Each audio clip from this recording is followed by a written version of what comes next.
ቀጣይ ዓመት እውነቴን ነው የምላችሁ፣ ቀጣይ ዓመት የተዋህዶ ጊዜ ነው። የኦርቶዶክስ ተዋህዶ ጊዜ ነው።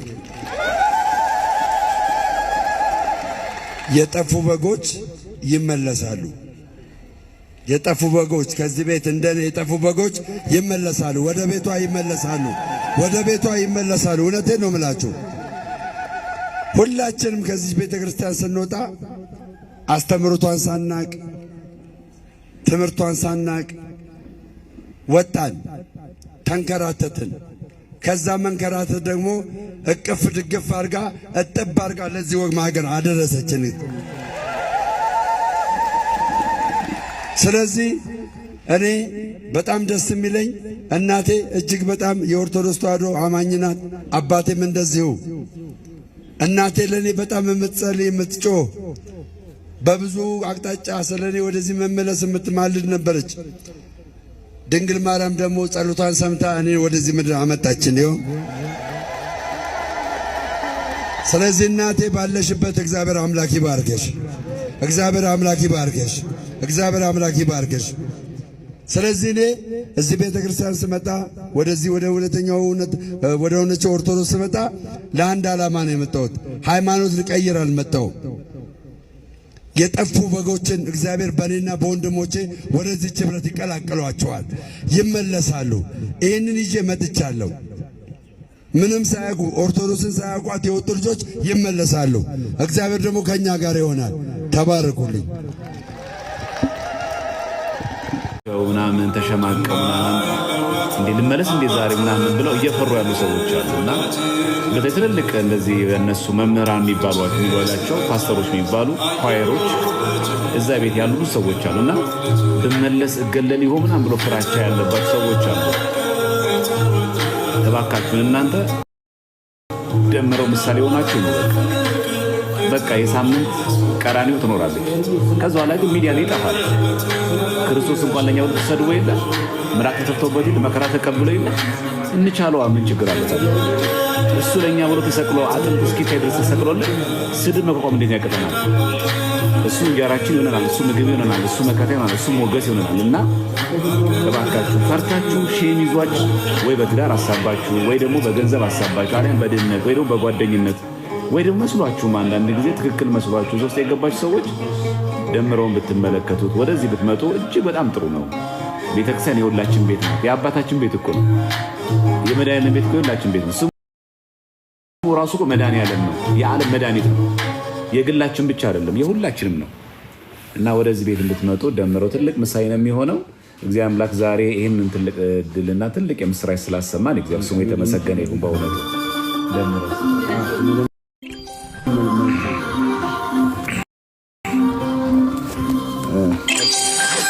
ሰላም ተወዳጆች እንዴት ናችሁ? ሰላም ለእናንተ ይሁን። ሁላችሁም በክርስቶስ ሰላም እላችኋለሁ።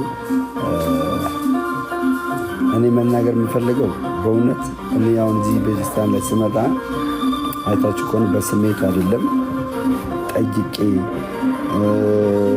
ዋላ አጠገቤ ዲያቆን ዘማርያም መግለተ ጽድቅን አንብቤ የቤተክርስቲያኒቷን አስተምሮ አንብቤ በብዙ ነው የመጣሁት እና እሷም ደግሞ አላሳፈረችኝም። አደባባይ ላይ በክብር ተቀበለችኝ። በክብር ሌላው በደብዳቤ በውርደት ለማባረር ይሞክራል።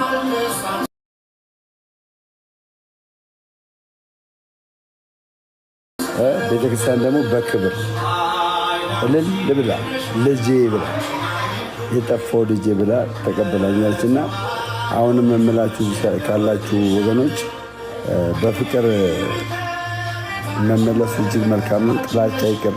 ከውጭ የሚወራው ነገር ውሸት ነው እና ማታ ብዙ ማወራቸው ነገር ይኖረኛል። ማታ 1 ሰዓት ላይ እግዚአብሔር ካለ ብዙ ነገር ከሀስከፈ ስላየሁት እነግራቸዋለሁ።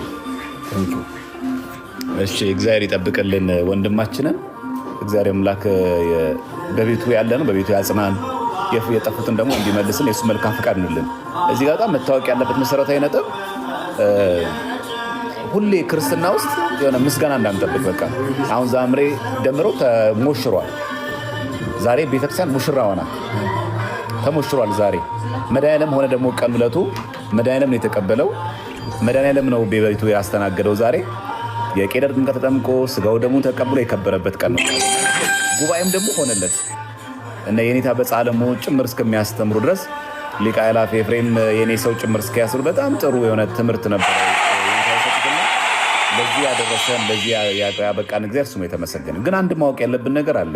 አሁን በኋላ ያለው ጉዞ አልጋ ባልጋ አይደለም። የቀራኒዮ ጉዞ ነው። የቀራኒዮ ጉዞ ደግሞ ወጣ ገባ አለው፣ ስቅለት አለው፣ ምራቅ መተፋት አለው፣ መተቸት አለው፣ መሰደብ አለው። ይሄን ጭምር ማካተት ያስፈልጋል። ስለዚህ ዛሬ እንደዚህ ሆኖ ስለተገኘ ደምረው ምንም ነገር የማይገጥመው በቃ አልጋ ባልጋ የሆነ ህይወት ማለት አይደለም። የቀራኒዮ ጉዞ ካሁን ነው የሚጀምረው። ከቀራኒዮ ግን ከዓርብ ስቅለት በኋላ ግን ምን አለ? እሑድ ቀን ትንሣኤ ነው።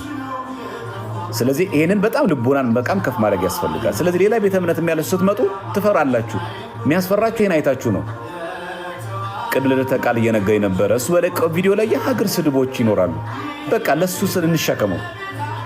ሰርቀን አይሁን እንጂ ዋሽተን አይሁን እንጂ ዘሙተን አይሁን እንጂ ኃጢአት አይሁን እንጂ ይሄማ በክብር እንቀበለው እንጂ ይሄማ እኮ ደስታችን እኮ ነው። ይሄማ ክብራችን እኮ ነው። ይሄማ ያርግልን እንጂ ከመከራው እንሳተፍ እንጂ ሞቶ የሚመስል ሞት ከሱ ጋር ካልተባበርን ትንሣኤው የሚመስል ዛይ እንዴት ከሱ ጋር እንተባበራለን? ይሄንም ጭምር መቀበልም አስፈላጊ ነው እና እልልታ ብቻ አይደለም የሚጠበቀው ቤተክርስቲያንና ከአሁን በኋላ ቀራኒዮ እንዳለ መታሰብ አለበት። በቤተሰብ ሊመጣ ይችላል፣ በጓደኛ ሊመጣ ይችላል፣ በስራ ባልደረቦቻችን ሊመጣ ይችላል፣ በምንበላው እንጀራ ሊመጡ ይችላሉ፣ በሁሉ ነገር ሊመጡ ይችላሉ። ማግለል፣ መሰደብ፣ ሁሉ ነገር ይኖራል። ይሄን ግን ዋጥ አድርጎን አሁን በቃለ እግዚአብሔር ማሸነፍ አይቻልም። እንደምታውቁት በሰሞኑ ራሱ በቃለ እግዚአብሔር ማሸነፍ እንደማይቻል አንዱ ማሳያ ነው። ያለው አማራጭ ምንድነው? ገድልና ድርሳን መጥቀስ ብቻ ነው። ከአሁን በኋላ መጽሐፍ ቅዱስ ጠቅሶ ኦርቶዶክስ ቤተክርስቲያን ውስጥ ኦርቶዶክስ ቤተክርስቲያን መተችት የሚችል አንድ ሰው የለም። ከአሕዛብም በሉት ከመናፍቃንም በሉት ከኢአማኒም ጭምር ከኤቲስት ጭምር አይችልም። ኦርቶዶክስ ቤት ውስጥ ሆኖ ኦርቶዶክስ ቤተክርስቲያንን መጽሐፍ ቅዱስ ይዞ ሊተቻት የሚችል አታቂም፣ ጥቅስ አታነቡም። ትዝ ይላችኋል ድሮ የነበረውን ትችት። መጽሐፍ ቅዱስ አያነቡም ኦርቶዶክሶች፣ እነሱ ቤት መጽሐፍ ቅዱስ አይደለም ያለው፣ ድርሳናትና ገድላት ናቸው፣ መጽሐፍ ቅዱስ ብትጠይቋቸው አንድ ነገር አያውቁም ይላሉ። አሁን በመጽሐፍ ቅዱስ አምስቱን ሶላዎች መከራከር የሚችል የለም፣ ማንም የለም። ማንም በመጽሐፍ ቅዱስ ስንነጋገር ስላቸው ማንም ፊታቸው አይቆሙም። መጽሐፍ ቅዱስ ይዤ ልቁም ብትሏቸው መጽሐፍ ቅዱስ ይዘው ቆመው መከራከር አይችሉም። አሁን ምን አደረጉት? መጽሐፍ ቅዱስን ጣሉትና እኛ የምንገራከረው መዋየት የምንፈልገው በገድል በድርሳን በተአምራት ነው አሉ። ስለዚህ ትልቁ ድል ምንድን ነው? መጽሐፍ ቅዱስን ጣሉት ማለት ነው። ስለዚህ መጽሐፍ ቅዱስ ብቻ የሚሉ ሰዎች መጽሐፍ ቅዱስን ጣሉትና ገድላት ድርሳናት ላይ ተወሸቁ ማለት ነው። እንደማይቻል አንዱ ማሳያ ሆነልን ማለት ነው። እና ይሄን ያሳየ እግዚአብሔር አምላክ ስሙ የተመሰገነ ይሁን። በሰሞኑ ምናየው ይሄንን ነው። በሰሞኑ ትልቁ አንዱ ድል ምንድነው? በመጽሐፍ ቅዱስ ማውራት መነጋገር የሚችል አንድ ሰው የለም። ይህንን ደግሞ ያሳየን እግዚአብሔር ነውና ወንድሞቻችን በተለይ በትልቅ ስራ ዕቅበተ እምነት የሰሩ ወንድሞቻችን ለወንድማችን ትልቅ ፍሬ አስተዋጽኦ አበርክተዋል። እነሱን እግዚአብሔር አምላክ ይጠብቅልን፣ የሁላችን ደግሞ መጨረሻ ያሳምርልን። በተለይ ደግሞ እዚህ ቤት ውስጥ የሌላችሁ እዛም የሌላችሁ አላችሁ፣ መንታ ልብ ላይ ያላችሁ ማለት ልውጣ ልግባ ልጽና አልጽና እያልን ያለ እኛም ጭምር እንድንጸና ነው። ይህም ትልቅ ምስክርነት። አሁን ግራ የገባ ብዙ ኦርቶዶክስ አለ። ምን ይሻለኛል ልሄድ አልሄድ እያለ ግራ የገባው አለ። መሀል ላይ ቆም ብዙ ሰው አለ። ይሄ መሀል ላይ የቆመ ግራ የገባ ኦርቶዶክስ የሚጸናበት ነው ማለት እንግዲህ ደምሮን የሚያክል እዛ ቤት የነበረ ብዙ ነገሩን የሚያውቅ የኖረበት። እኛ የምናውቀው በንባብ ነው አይደል? በትምህርታቸው ነው የምናውቃቸው። እሱ ግን በህይወት ጭምር ያውቃቸዋል፣ ኖሮበት ያውቀዋል። አሁን ያገኘውን ሰላም እሱ ያውቀዋል፣ መድኃኒዓለም ያውቀዋል እሱ ያገኘውን ነገር ማለት። ስለዚህ ይህንን የሚያገኘው ደግሞ ከክርስቶስ ጋር የሆነ ደግሞ መከራ ይቀበል ዘንድ ግድ ነው። ጌታችን ምንድን ያለን? በዓለም ሳላችሁ መከራ አለባችሁ፣ አይዟችሁ እኔ ግን ዓለምን አሸንፌአለሁ ብሏል። ስለዚህ የግድ ነው ማለት ነው። መከራ መስቀል መቀበል የግድ ይላል ማለት ነው። ስለዚህ ዛሬ እኛ እንደ ሌሎቹ እልል በሉ አይጨብጭ ወቅ አንልም። ቀራንዮ አለ፣ መከራ አለ፣ ጽዋቶ መከራ ይገጥመናል።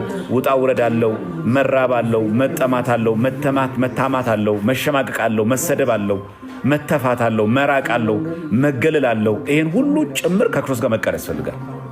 ክርስቶስ መምሰል ማለት እንደዚህ ነው እንጂ ሆሳዕና ብቻ አናሳልፍም። ከሆሳዕና በሳምንቱ ሕማማት አለ። ከሕማማቱ በኋላ ግን አብሮ ትንሣኤ ደግሞ አለ።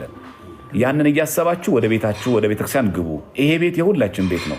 መድኃኒዓለም ሁላችን የሚጠራንና በተለይ በበዓለ ሃምሳ በመድኃኒዓለም ቀን ይህንን ትልቅ የምስራች ያሰማን መድኃኒዓለም ስሙ የተመሰገነ